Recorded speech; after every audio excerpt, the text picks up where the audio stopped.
दोस्तों, जो स्मृति ईरानी पिछले 2 महीने से लगातार चैलेंज पर चैलेंज दिए जा रही थी, कभी राहुल गांधी को, कभी प्रियंका गांधी को, कभी किसी को, आज स्मृति ईरानी के लिए खुद अमेठी की सीट न केवल चैलेंज बनी बल्कि वो चैलेंज हार गई। और अपनी हार पर केएल शर्मा से हारने के बाद स्मृति ईरानी ने हार स्वीकारते हुए पहला बयान दिया है और उनके इस बयान के बाद राहुल गांधी की तरफ से भी प्रतिक्रिया आई है, वो भी मैं आपको सुनाऊंगी। लेकिन पहले जानिए स्मृति ईरानी ने क्या कहा।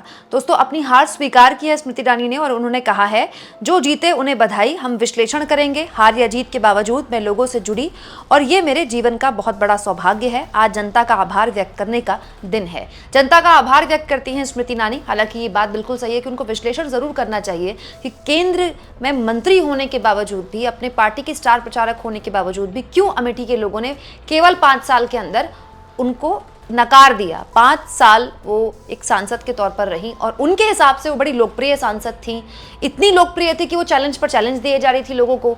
लेकिन हालत ये हो गई कि केएल शर्मा ने उनको इतने वोटों से हरा दिया जितने वोटों से तो पीएम मोदी वाराणसी से जीते भी नहीं है। मतलब 1.5 लाख से ज्यादा वोटों से स्मृति ईरानी हारी हैं।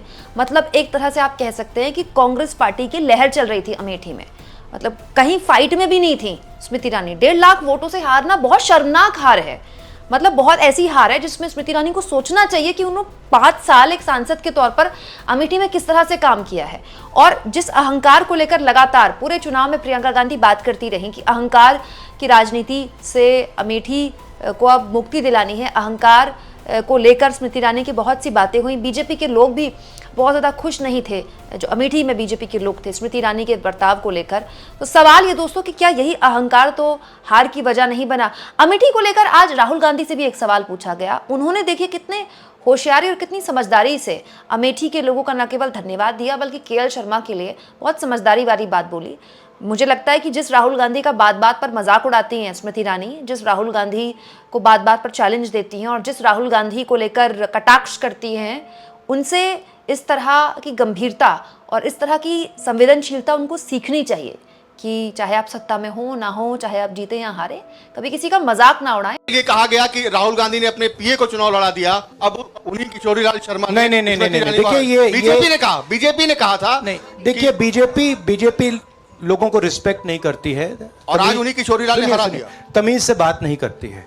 मगर किशोरीलाल शर्मा जी जो हैं वो 40 साल से अमेठी में कांग्रेस पार्टी के लिए काम कर रहे हैं और उनका अमेठी की जनता के साथ रिश्ता है।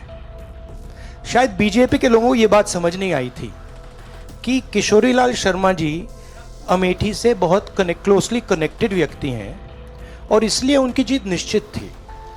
और मैं उनको कंग्रेचुलेट करना चाहता हूं कि अच्छी तरह वो जीते हैं। और उनको बारे में ये कहना कि वो पीए हैं, स्टेनो हैं, ये बिल्कुल गलत है, ये ऑफेंसिव है, ये नहीं कहना चाहिए।